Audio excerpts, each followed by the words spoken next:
जाने ना कोई उस पल को लेके आएगा जग में जो एक नया परिवर्तन। युगांतर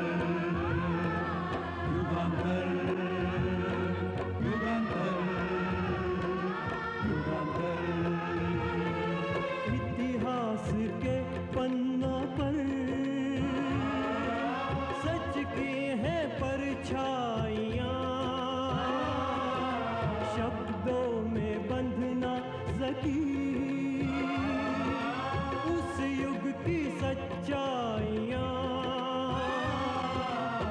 जिनसे हुआ धरती पर युगांतर युगांतर युगांतर युगांतर।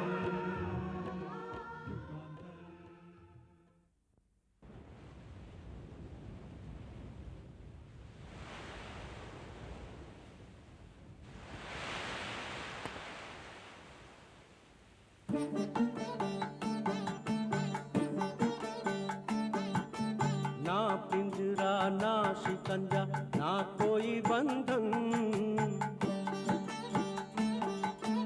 ना पिंजरा ना शिकंजा ना कोई बंधन, चारों ओर है तेरे लिए मुक्त गगन हो काहे रे मन, चारों ओर है तेरे लिए मुक्त गगन हो काहे रे मन।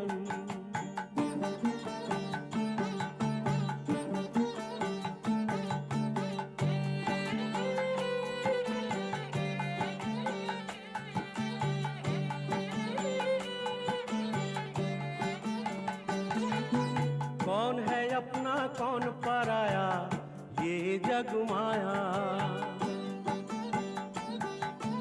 बीच मझधार किसने पाया है किनारा, होना सहारा हो होना सहारा, तोड़ के उड़ जा बेचैन काया, चारों ओर है तेरे लिए मुक्त पवन हो काहे रे मन, ना पिंजरा ना शिकंजा ना कोई बंधन, चारों ओर है तेरे लिए मुक्त गगन हो। ऐसा लग रहा है जैसे देश देखने को ही नहीं सुनने को भी मिल रहा है। बस यही तो बचा रह गया नवीनता। शहर में बैठकर लोगों के दुख दर्द सुनने को तो मिलता है, लेकिन ऐसे मधुर गीत सुनने को नहीं मिलते। नाविक, नाव किनारे पर लगाओ।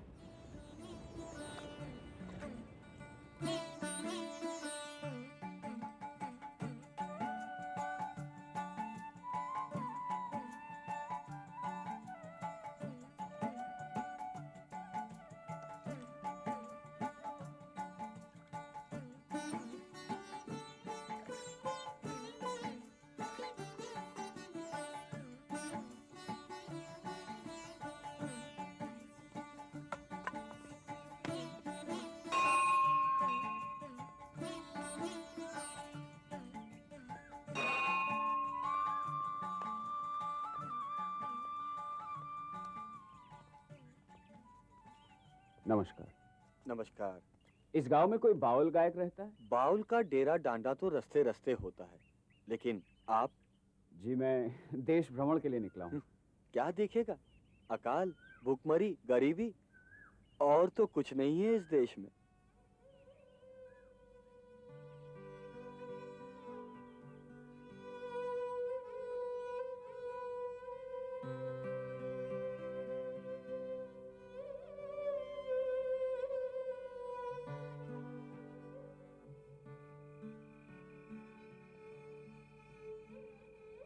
मैं जमींदार, एक और जमींदार के यहाँ शरण ली है। रात बहुत हो गई, नींद नहीं आ रही। शायद अब नींद आएगी भी नहीं।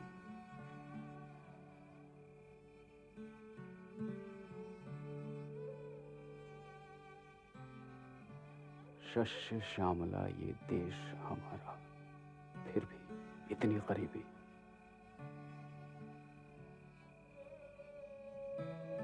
लॉर्ड क्लाइव ने बंगाल आने पर स्वयं लिखा था, ढाका मुर्शिदाबाद लंदन से भी अधिक समृद्ध है, और सिर्फ 100 साल बाद ये दशा।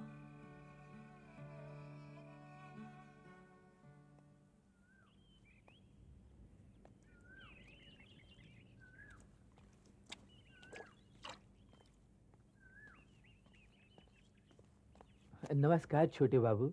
कौन है आप? आप नहीं तुम कहिए हुजूर। अधीन का नाम भुजंग है। इब्राहिमपुर से आ रहा हूँ हुजूर। कभी वहाँ आपकी जमींदारी थी। थी?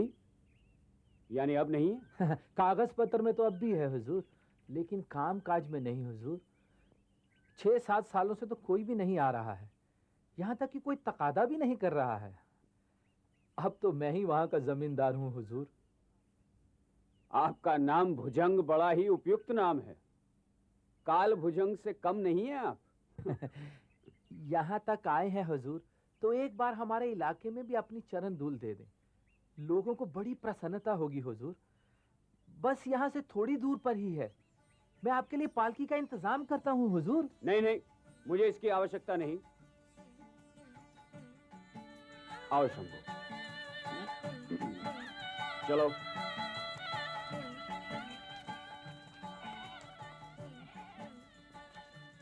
अच्छा, एक बात का जवाब दीजिए छोटे बाबू। बोलो।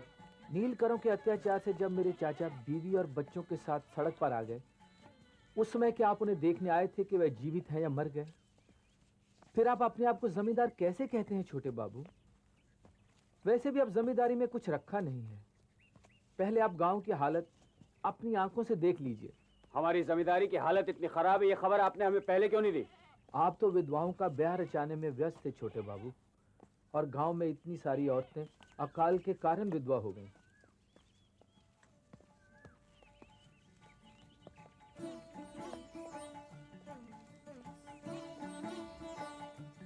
वो रहा इब्राहिमपुर हुजूर।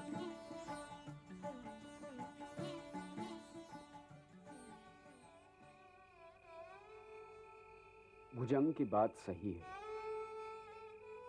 जमींदार के घर जन्म पाने से ही तो जमींदारी का हक मिला।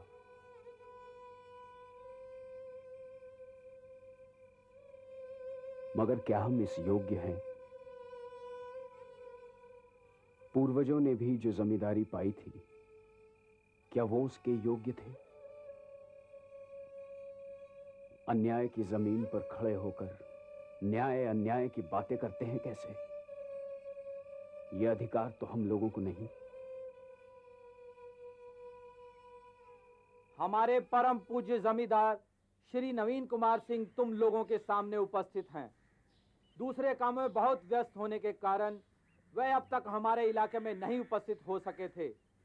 इनके बड़े भाई श्री गंगा नारायण सिंह ने तुम लोगों के कल्याण के लिए अपना खून तक बहाया था। जेल की अंधेरी कोठरी में बड़े कष्ट भरे दिन बिताए थे। ये उन्हीं के सहयोग्य भ्राता एवं हमारे परम पूज्य जमींदार श्री राम कमल सिंह के सपुत्र हैं। इतने दिनों बाद यहाँ आकर तुम लोगों की दशा देखकर 2 सालों का लगान माफ कर दिया है। हुजूर, अब आप अपने मुंह से भी एक बार यही बात कह दीजिए। इस नाटक का क्या मतलब है नायब बाबू? लगान वसूली तो इन लोगों से आप करते हैं। ये तो हमारे आपस की बात है हुजूर। इन लोगों की धारणा है कि लगान ना देने से जमीन अशुभ हो जाती है, और इनके हालात इस लायक है नहीं कि लगान अदा कर सकें। अरे चुप हो जाओ, चुप हो जाओ। छोटे सरकार आपसे कुछ कहना चाहते हैं।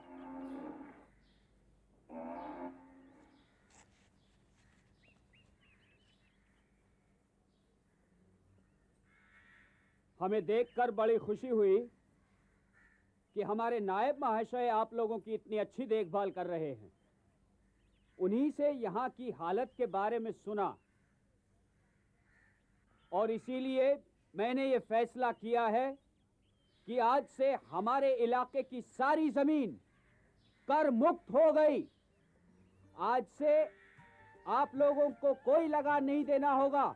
नवीन बाबू की नवीन बाबू की नवीन बाबू की नवीन बाबू की नवीन बाबू की नवीन बाबू की नवीन बाबू की नवीन बाबू क्यों भुजंग, कैसी रही?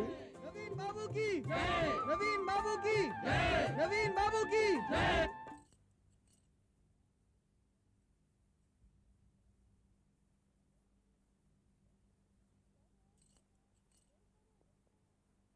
सरोज, ए सरोज, मालती क्या कह रही थी रे? शर्मा मत पगली, देखना आज ही मैं देवर जी को खबर भेजती हूँ। खबर सुनते ही दौड़े चले आएंगे। माँ जी ये खबर सुनकर कितनी खुश होंगी। चलो उनके पैर छू कर आते हैं। चलो।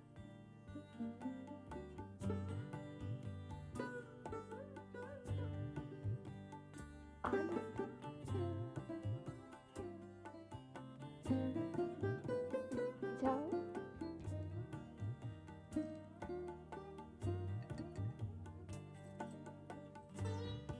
क्या बात है?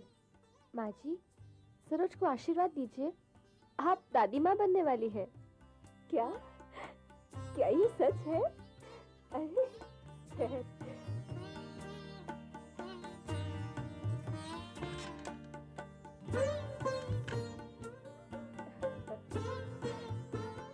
ले,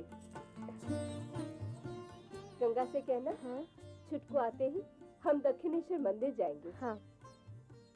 आज इतने सालों के बाद इस घर में फिर से उजाला होने वाला है। दिवाकर से कहो सभी जगह मिठाई बांटे। हाँ माँ। मेरी गुड़िया। अरे रुक तो चल है। बैठ। मैंने कहा था ना, माँ जी ये खबर सुनकर बहुत खुश होंगी। और सुन, अब से भागना वगैरह बंद। हाँ।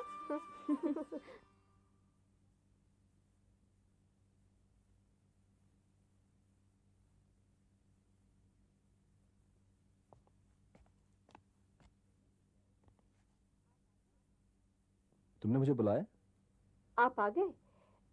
गंगा तो घर में नहीं है। आप किसी के हाथ छुटकू को ये संदेशा भिजवा दीजिएगा और कहिएगा जितनी जल्दी हो सके वो घर आ जाए। ठीक है, मैं अभी किसी को भेजता हूँ।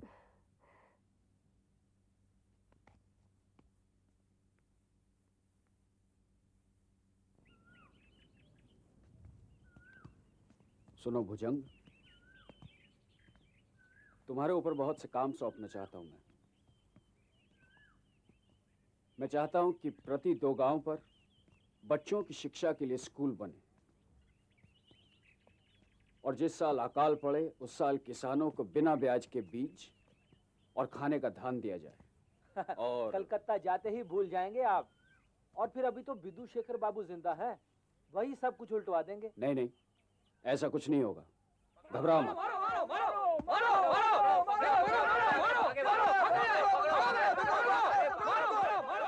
क्या हो रहा है ये सब? कौन है ये लोग? इसी को तो नीति का खेल कहते हैं हुजूर। आज आप गांव में आकर इतना दान कर रहे हैं। आपका जब जन्म हुआ तो विदु शेखर बाबू ने लठेतों को भेजा था। लठेतों ने इनका घर जला दिया था। तब इसकी बीबी ने शर्म से आत्महत्या कर ली थी और तब से ये पागल हुआ घूम रहा है।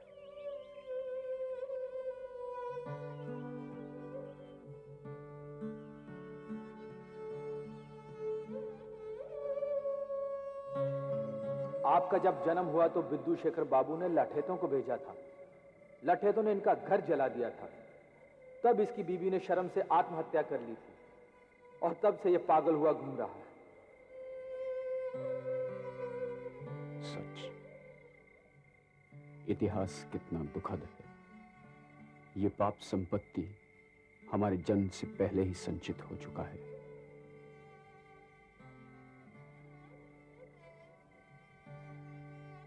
एक और पाप संचित हुआ मेरे जन्म के साथ, मेरे अजानते।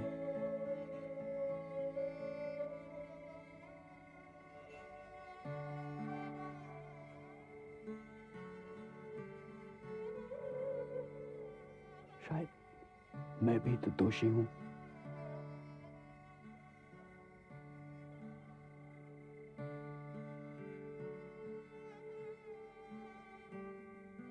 क्या इतिहास बदल नहीं सकता?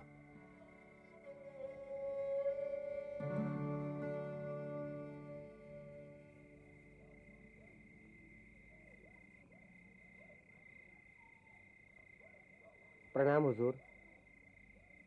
अरे बंसी, क्या बात है? आपके लिए खुशखबरी लाया हूँ। अच्छा माँ जी ने आपके नाम ये चिट्ठी भेजी है। अच्छा, बहुत रात हो गई, तुम आराम करो, कल सुबह बात करेंगे। जी।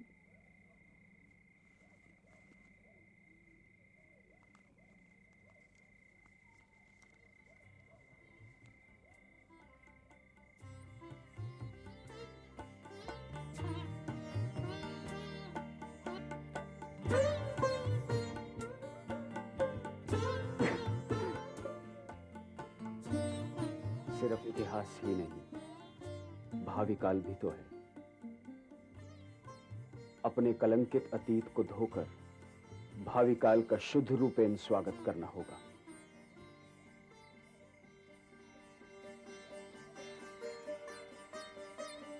इतिहास को मोड़ दे नहीं सका,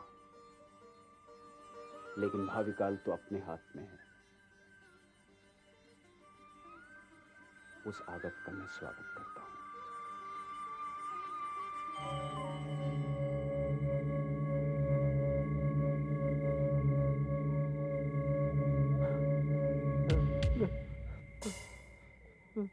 त्रिलोचन,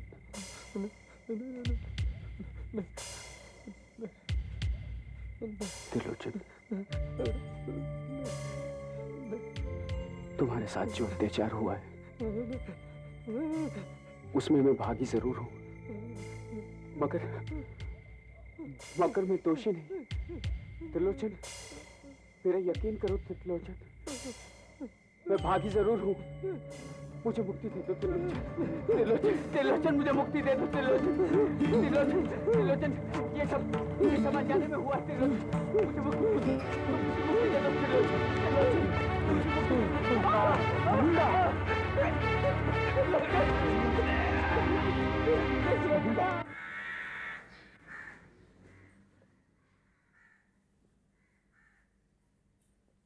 हुजूर, हुजूर, गजब हो गया हुजूर। क्या हो गया? छोटे बाबू को लोग लेकर आए हैं। लेकर आए हैं? क्या मतलब? उनको बहुत चोट लगी है हुजूर। वो इब्राहिमपुर गए थे, वहां पे किसी पागल आदमी उनको सीने पे बहुत पूरी तरह से काट लिया। सीने पे काट लिया? तू पागल तो नहीं हो गया? नहीं हुजूर, मैं ठीक कह रहा हूँ। फिर इंतजार करो।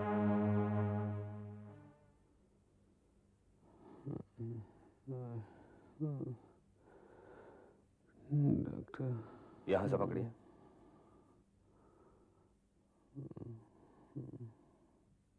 बस बस बस बस, दैट्स इट। डॉक्टर। शंभू बाबू जी? आपने डॉक्टर बाबू को बताया है ना, जिसने काटा है वो पागल था? मैडम को बोलिए कि पागल नहीं होने से आदमी आदमी को नहीं काटता है।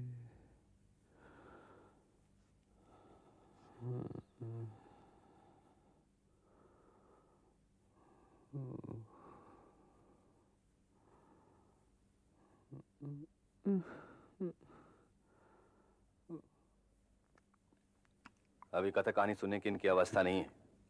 ड्रेसिंग किया है, दवा दे दिए। कम से कम 6 घंटे के लिए इन्हें सोने देना चाहिए। सिर्फ आप इस कमरे में रहेंगे, बाकी सबको जाने के लिए कहिए।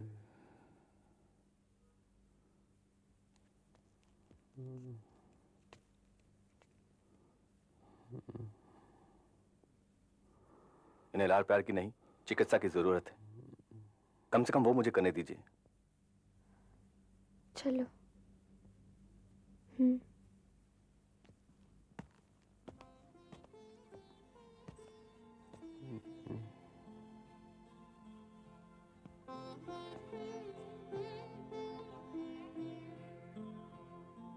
डॉक्टर साहब, वो कैसा देखा? यही जानना चाहते ना आप? तो दृश्य अच्छा नहीं है। लेकिन अभी वज्रपात होगा इसकी आशंका भी नहीं। अभी आप जाइए, मुझे इनकी देखरेख करने दीजिए।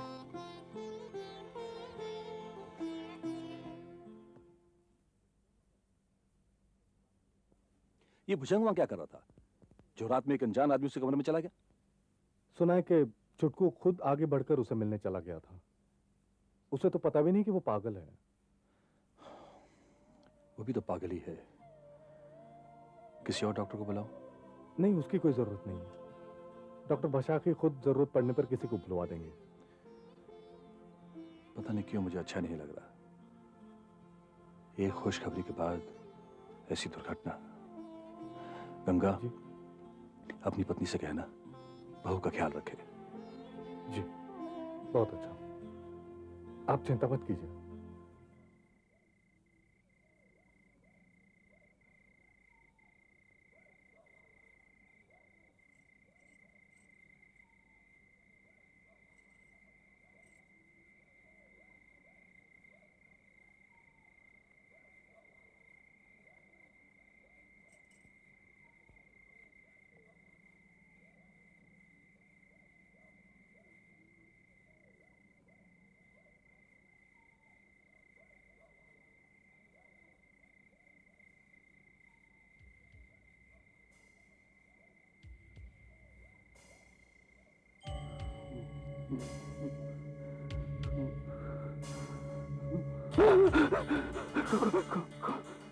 क्या हुआ?